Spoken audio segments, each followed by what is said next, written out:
성경 가운데 예수님의 가르치심과 사역을 기록한 책을 우리는 복음서라고 그렇게 부르지요. 성경의 복음서는 신약 성경에 4권의 복음서가 있죠.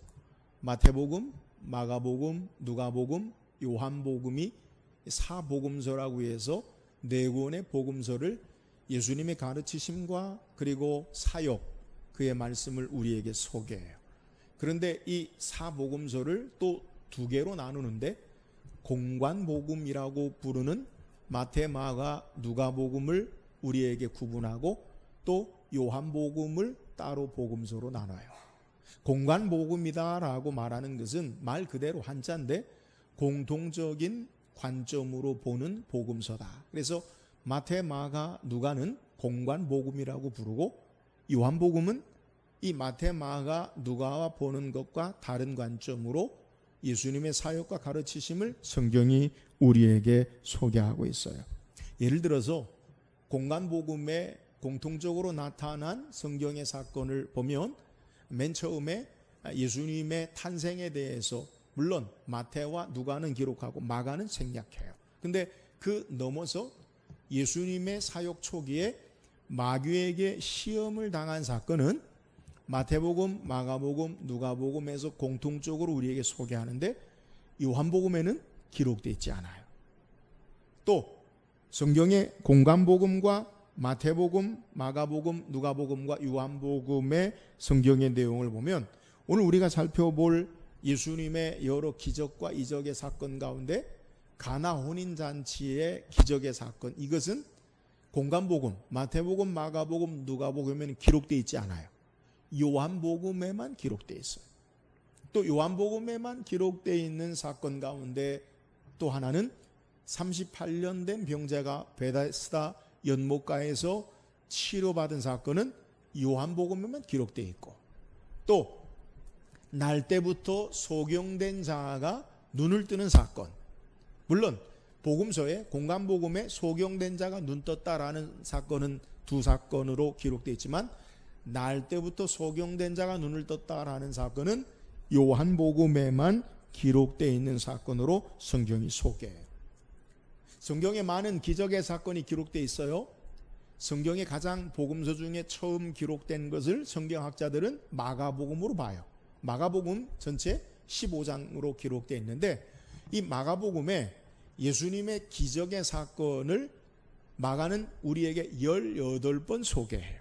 근데 요한복음에서는 예수님의 기적의 사건을 7번만 우리에게 소개하고 있어요. 요한복음은 21장까지 있고요. 마가복음은 14장, 15장까지 있는데 장수에서도 차이가 나는데 요한은 예수님의 기적의 사건을 단 7개만 우리에게 소개하고 있어요.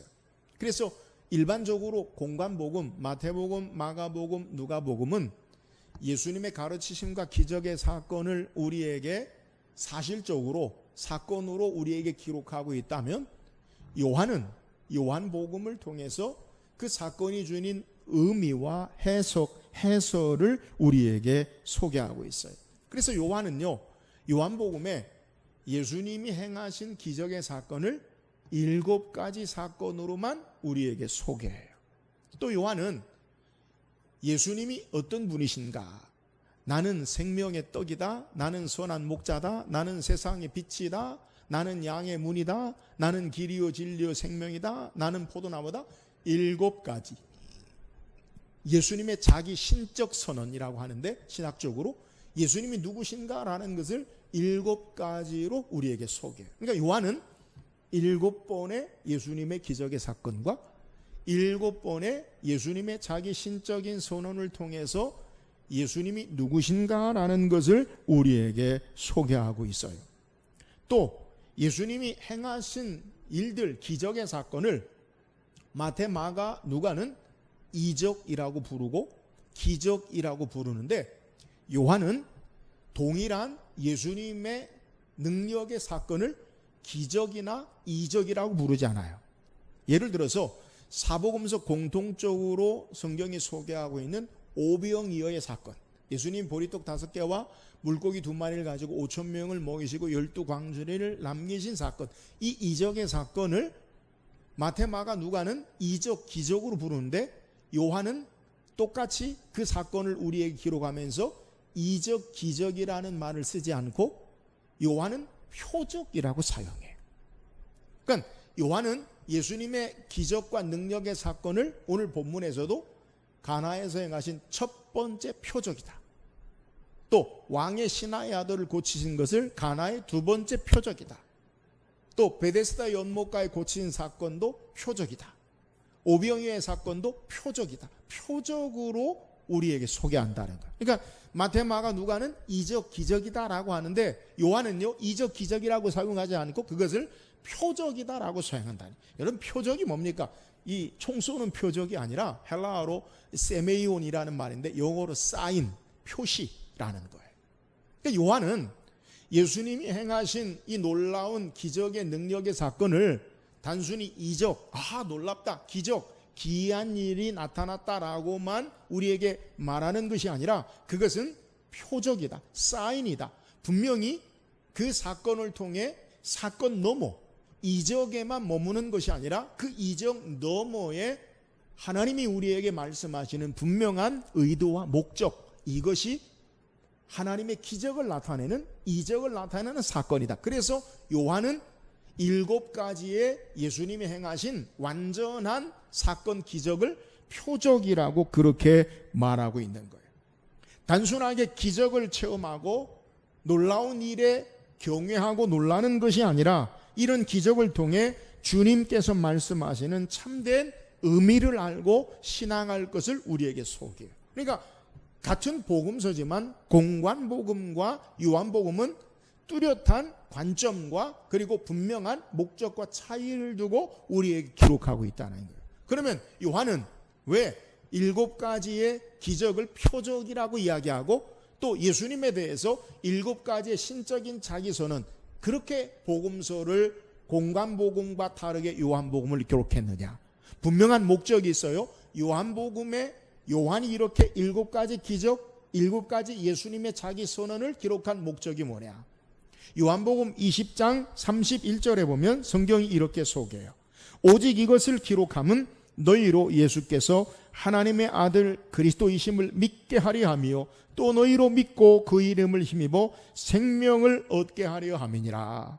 요한이 왜 이렇게 기록했느냐? 우리에게 분명한 2가지를 소개하는데 예수께서 하나님의 아들 그리스도이심을 믿고, 여러분 7가지의 표적의 사건을 통해 기적에 머무르는 것이 아니라 이적에 놀라는 것으로 끝나는 것이 아니라 예수님이 하나님의 아들 그리스도이심을 믿어야 한다. 또 그를 믿고 생명을 얻게 하려 함이라. 우리에게 참된 생명을 주기 위해서 이 기적, 이 표적, 이 예수님이 행하신 일들을 요한이 기록하고 있다라는 사실을 우리에게 소개하고 있어요. 오늘 성경은 우리에게 요한이 우리에게 소개하고 있는 첫 번째 표적을 소개해요. 그게 뭐예요? 가나 혼인잔치에 물이 포도주 되는 사건을 우리에게 소개해요. 우리는 성경을 주일학기 때부터 아니면 오랜 동안 성경을 읽고 신앙생활에서 목사님 그거 다 아는 얘기예요, 그렇게 말할 수 있어요. 저도 같은 본문을 가지고 2014년에 여러분에게 말씀을 증거한 적이 있어요. 그런데 성경은 우리가 아는 익숙함으로 성경을 다 알지 못해요.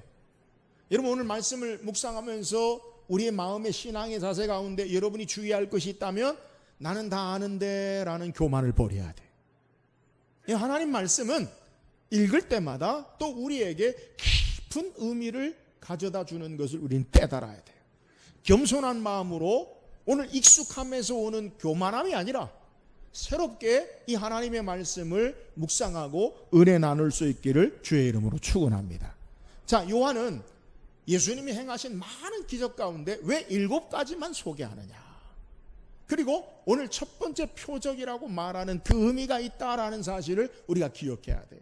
요한은 요한복음 20장 30절에 예수께서 제자들 앞에서 이 책에 기록되지 아니한 다른 표적도 많이 행하셨으나 여러분, 성경에 많은 표적과 기적이 있어요. 그런데 그 많은 표적과 기적 가운데 공관복음에서는 기록되지 않은 가나의 혼인잔치에 물이 포도주 된 사건을 요한은 첫 번째 예수님이 행하신 표적의 사건으로 우리에게 보이고 있다는 것. 이유가 있다는 거예요. 많은 기적이 있잖아요. 예수님이 행하신 것 책에 기록되지 아니하는 많은 하나님의 능력의 역사가 나타나는 사건이 있음에도 요한은 이 가나 혼인잔치의 사건을 첫 번째 예수님의 표적으로 우리에게 말씀하고 있다는 거예요. 오늘 말씀을 통해 예수님 말씀하시는 첫 번째 표적, 그 의미가 무엇인지 우리가 말씀을 묵상하고 우리에게 주시는 은혜를 나누기를 원해요. 자, 함께 읽은 본문의 내용이 뭐예요? 예수님께서 그의 어머니와 제자들과 함께 갈릴리 가나의 혼인잔치에 참여하는 가운데 일어난 사건을 성경이 우리에게 소개하죠. 성경학자들은 예수님이 왜 가나 혼인잔치에 참여하셨는가, 그의 어머니와 함께 왜 거기에 초청을 받으셨는가, 성경학자들은 말하기를 예수님의 친척, 더 자세히 말하면 예수님의 사촌 되는 그러한 집의 혼인잔치다라고 그렇게 이야기해요. 여튼 이 혼인잔치, 1세기 유대인들은 혼인잔치, 결혼 예식을 가장 중요한 인생의 삶의 일 가운데 하나로 그렇게 여겨져요. 그래서 이스라엘이 매년 행하는 금식의 절기에도 이 혼인잔치는 예외일 정도로 가장 중요하게 생각하는 그러한 의식이 혼인잔치 예식이에요. 보통 수요일부터 시작해서 그 다음 수요일까지 일주일 정도 이 혼인잔치를 하는데, 가난한 사람이든 부유한 사람이든 이 혼인잔치를 할 때는 온 동네를, 온 자기 마을의 사람들을 초청해서 함께 마시고 먹고 즐거워하고 함께 흥을 나누는 그러한 시간이 이 유대의 전통의 문화라고 해요. 그런데 이 결혼 혼인잔치에 오늘 성경에 우리가 읽은 내용에 보면 포도주가 떨어져요. 우리는 단순하게 먹는 음료가 떨어졌다라고 생각하지만 유대인들은 포도주를 단순한 음료라고 생각하지 아니하고 포도주는 기쁨의 상징으로 그렇게 소개해요. 그러니까 이 잔치 기쁨의 시간에 기쁨을 잃어버리는 그러한 어려운 지경의 이 혼인잔치가 중요한 문제로 발생된 거예요. 우리는 흔히 우리가 사는 사회, 우리는 유교 문화의 영향을 받아서 우리가 사는 문화가 어떤 문화가 있냐면 체면 문화가 있죠. 흔히 이야기하죠. 면이 안 선다. 그래서 뭔가 남에게 보이고 하는 것 가운데 허례허식의 체면 문화가 우리에게 있어요. 근데 유대인들에게도 이런 비슷한 문화가 있는데 그 문화는 뭐냐면 수치 문화라는 게 있어요. 부끄러움에 그러한 것을 견디지 못해하는 그러한 문화라는 거예요. 그러니까 유대인들은 손님을 대접하는 것에 소홀히 하는 것을 수치 문화라고 생각해서 견딜 수 없게 생각하고 평생 지울 수 없는 부끄러움으로 여긴다는 거예요. 이런 어려움 가운데 예수님의 어머니 마리아가 예수님에게 포도주가 떨어졌다라고 말씀해요. 오늘 성경의 문맥을 보면 예수님 그렇게 흔쾌히 기쁘게 말하진 않아요. 그럼에도 불구하고 이 예수님께서 하인들에게 예수님의 어머니 마리아가 말한 대로 무슨 말씀을 하시는지 그대로 하라. 그래서 이 항아리에 두는 물을 갖다 붓고 그 물이 포도주로 변하여서 잔치가 즐거움과 기쁨 가운데 파해지는 그러한 모습으로 오늘 성경에 이것이 첫 번째 표적이고 그의 영광을 나타내심을 우리에게 증거하고 있는 내용이에요. 자, 그렇다면 요한이 우리에게 소개하고 있는 이 첫 번째 표적이 말씀하고 우리에게 소개하는 의미가 뭐예요? 자, 오늘 본문 말씀 3절 먼저 읽어봅시다. 3절입니다. 시작. 예수에게 이르되 저들에게 포도주가 없다 하니. 자, 앞서 소개했던 결혼 예식이라는 것, 유대의 결혼 예식이라는 것, 이 평생의 가장 중요한 의식이 바로 결혼 예식이에요. 그런데 이 결혼 예식에 포도주가 떨어졌다는 거예요.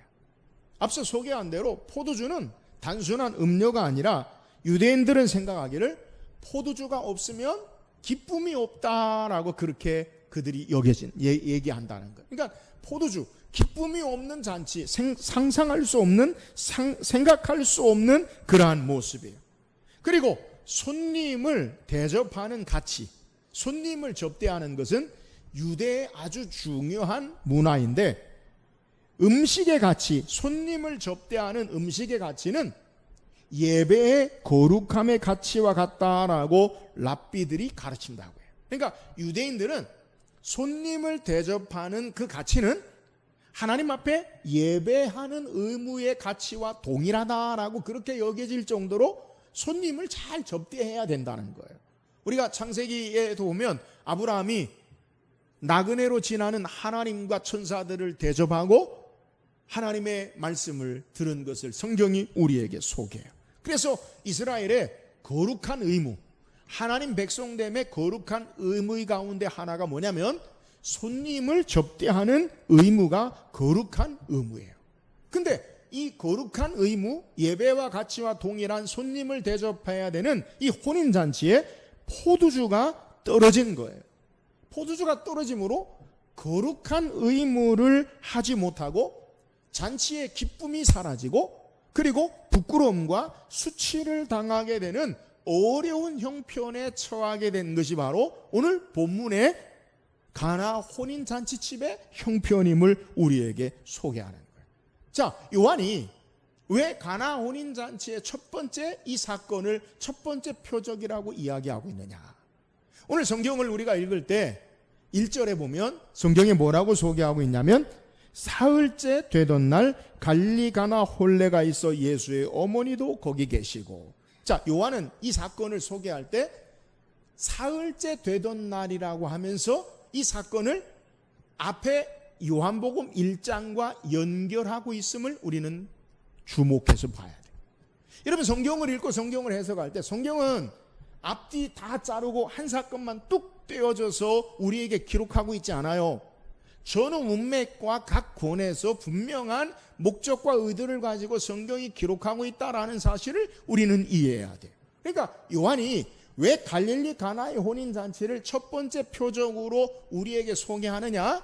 단순하게 갈릴리 가나의 잔치만을 떼어놓고 우리에게 말하는 것이 아니라 사흘째 되던 날이라고 소개하면서 요한복음 1장의 내용을 연결하고 있다라는 것을 우리에게 말하고 있다는 거예요. 그러니까 오늘 본문을 제대로 우리가 이해하고 해석하기 위해서는 요한복음 1장의 내용과 연결해야 요한이 우리에게 사흘째 되던 날이라고 소개하면서 이것이 갈릴리 가나에 예수님이 행하신 첫 번째 표적이다라는 것을 이해할 수 있다는 거예요. 자, 그러면 요한복음 1장의 내용이 뭡니까? 저는 오늘 예배하면서 묵상하면서 여러분에게 요한복음 1장 1절에서 5절 그리고 14절을 여러분에게 읽어드렸어요. 그게 뭐예요? 요한은 우리에게 첫 번째 성경에서 예수님을 소개할 때 태초에 말씀이 계시니라. 이 말씀이 하나님과 함께 계셨음에 지은 것이 하나도 그가 없이는 된 것이 없느니라. 그러면서 말씀이 육신이 되어 우리 가운데 거하심에 아버지의 독생하신 자의 영광이요 은혜와 진리가 충만하더라. 여러분이 복음서를 보면 마태복음이나 누가복음 보면 첫 번째 1장에서 소개하는 것은 예수님이 어떤 분이신가 족보를 우리에게 소개해요. 물론 마가복음은 족보가 없어요.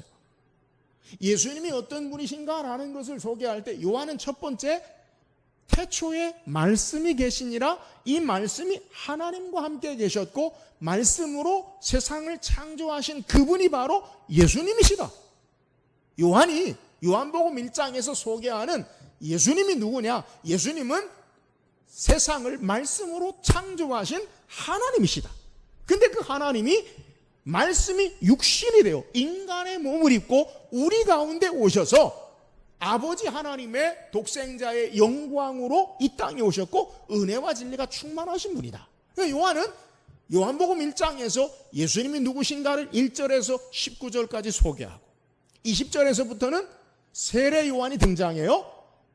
성경에 약속한 선지자 세례 요한도 내 뒤에 오시느니 예수님을 예표하는 그분을 가리키는 선지자 세례 요한이 예수님이 누구신가라는 것을 말씀하고 그리고 사람들의 반응을 우리에게 소개하고 제자들을 부르신 사건을 1장에서 우리에게 소개해요. 다시 정리하면 요한복음 1장에서 예수님은 창조주 하나님으로 능력의 주님으로 이 땅에 오신 인간으로 오신 분이시다. 그분은 선지자들이 약속한, 세례요한도 마찬가지요. 세례요한이 증거하는 것, 선지자들이 우리에게 약속한 메시아로 오신 분이시다. 그리고 사람들의 반응, 그리고 제자들을 부르신 것을 우리에게 소개해요. 그래서 1장 성경에 19절 이하에서 우리에게 소개하면서 1장 29절에 뭐라고 소개하면, 이튿날 요한이 예수께서 자기에게 나오심을 보고 이르되 보라 세상 죄를 지고 가는 하나님의 어린 양이로다 말씀하고, 다시 1장 35절에도 또 이튿날 요한이 자기 제자 중 두 사람과 함께 섰다가 말씀하고, 요한복음 1장 43절에 또 이튿날 예수께서 갈릴리로 나가려 하시다가 빌립을 만나 이르되 나를 따르라 하시니라고 말씀하고 있어요. 그리고 오늘 본문에 사흘째 되던 날, 여러분 요한이 지금 요한복음 1장과 2장에서 우리에게 왜 갈릴리 가나의 혼인잔치의 기적을 첫 번째 표적이라고 말씀하고 있느냐? 예수님이 누구신가? 그는 태초부터 계셨던, 말씀으로 온 세상을 창조하신 창조주 하나님이시다. 그 하나님이 우리 인간의 몸을 입고 이 땅에 오신 분이시다. 그리고 그 하나님이 이 땅에 오셔서 어떤 일을 행하셨느냐? 세례 요한을 통해서 세례를 받을 때 세상 죄를 지고 간 하나님의 어린 양이로다라고 말하고, 이튿날 제자들을 부르고 또 이튿날 제자들과 함께하고, 그리고 사흘째 되던 날이라고 하면서 예수님이 어떤 분이신가를 연결하고 있다는 거예요. 그러니까 오늘 본문의 사건은 세례 요한의 세례를 받으신 예수님은 세례 요한이 말한 세상 죄를 지고 간 메시아다. 요한은, 그분은 바로 창조주 하나님이시고 말씀으로 온 세상을 창조하신 하나님이 인간의 몸을 입고 오신 그분이시다. 그분이 사흘째 되던 날 지금 어떤 삶을 행하시느냐? 창조주 능력의 하나님께서 인간의 몸을 입고 이 땅에 오셔서 갈릴리 가나의 개인의 가정에 부끄러움과 수치스러운 일을 당하는 그 현장에 함께 계신다라고 우리에게 소개하면서 예수님이 가나에 행하신 첫 번째 표적의 의미를 우리에게 소개하는 거예요. 여러분, 이 말씀이 무슨 말씀이에요? 예수님 누구시냐? 하나님이시랍니다. 그는 어떤 분이냐? 말씀으로 세상을 창조하신 하나님이시요 참 빛으로 오신 하나님이신데, 그분이 인간의 몸을 입고 이 땅에 우리 가운데 오셨다는 거예요. 여러분, 하나님, 유대인들이 생각한 하나님은 크고 무서운 두려운 하나님, 그분 앞에 감히 나갈 수 없어요. 근데 그 하나님이 인간의 몸을 입고 오셔서 그 하나님이 어떻게 역사하시느냐? 우리의 삶의 가정에, 우리의 삶의 문제에, 부끄러움과 두려움과 수치스러운 삶의 문제의 현장에 함께 하시고 일하시는 분이 바로 예수님이시다라는 것을 우리에게 소개하는 거예요. 말씀이 육신이 되어 우리 가운데 거하시는 하나님이 실제로 말씀이 육신이 되었다. 하나님이 인간의 몸을 입으셨다. 그 하나님이 우리와 동떨어진 초월하신 아무 상관이 없는 하나님이 아니라 내 삶의 문제에, 우리 가정의 부끄러운 일에, 우리의 허물과 연약함의 삶의 현장에 우리와 함께 하시고 일하시는 하나님, 그분이 바로 예수님이시다. 이 사실을 우리에게 증거하는 거예요. 사랑하는 여러분, 오늘 예수님이 어떤 분이세요? 오늘 그분은 말씀으로 세상을 창조하신 전능하신 능력의 하나님이세요. 그분이 인간의 몸을 입고 성육신 하셔서 인카네이션, 우리와 같이 몸을 입고 오시는데 우리와 상관이 없는, 저와 여러분의 삶을 외면하시고 우리를 돌아보지 아니하시고 우리와 아무 관계없는 하나님이 아니라 내 삶의 자리에, 나의 삶의 문제에, 내 삶의 부끄럽고 수치스럽고 연약한 문제에 우리와 함께 하시는 주님 되심을 우리에게 소개하는 거예요. 왜 혼인잔치에 포도주가 떨어집니까?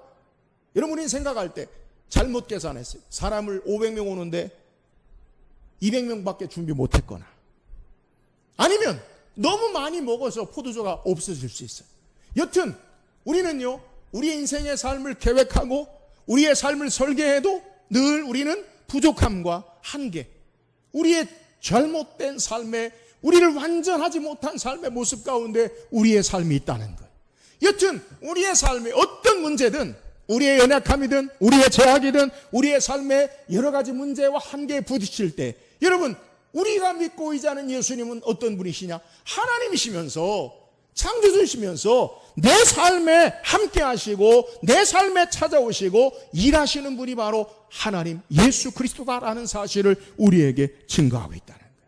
오늘 성경의 중요한 내용이 뭐예요? 오늘 1절 2절을 다시 읽어보면, 사흘째 되는 날 갈릴리 가나 홀레가 있어 예수의 어머니도 거기 계시고 예수와 그 제자들도 홀레에 청함을 받았더니, 중요한 건 그 삶의 문제에 주님이 계신다는 거예요. 사랑하는 여러분, 오늘 우리의 삶에, 우리 가정에, 우리 교회에 창조주 하나님 그분이 우리 가운데 함께 하심을 믿으시기를 주의 이름으로 축원합니다. 주님이 우리의 삶의 현장 가운데 전능하신 하나님께서 우리와 함께 하시고 일하신다는 거예요. 여러분, 인간의 가장 큰 불행의 시작이 무엇입니까? 죄로 말미암은 수치와 부끄러움을 성경이 소개해요. 창세기 3장에 하나님 말씀을 거역한 아담과 하와에게 첫 번째 그들의 반응이 뭐예요? 여러분, 성경을 읽어보면 창세기 3장 7절에 보면, 이에 그들의 눈이 밝아져 자기들이 벗은 줄을 알고 무화과 나무 잎을 엮고 치마로 삼았더라. 여러분, 범죄한 이후에 성경이 뭐라 소개하냐면 그들의 눈이 밝아졌다. 여러분, 눈이 밝아진 게 뭐예요? 죄악의 눈이 뜨였다는 거예요. 죄악의 눈이 뜨이니까 어떻게 됩니까? 여러분, 그들은 벗었어도 부끄럽지 않아요. 왜요? 죄악의 욕심의 정욕의 눈으로 서로를 바라보지 않아요. 그러므로 그들이 하나님 말씀에 불순종하기 전에는 부끄러움이 없어요.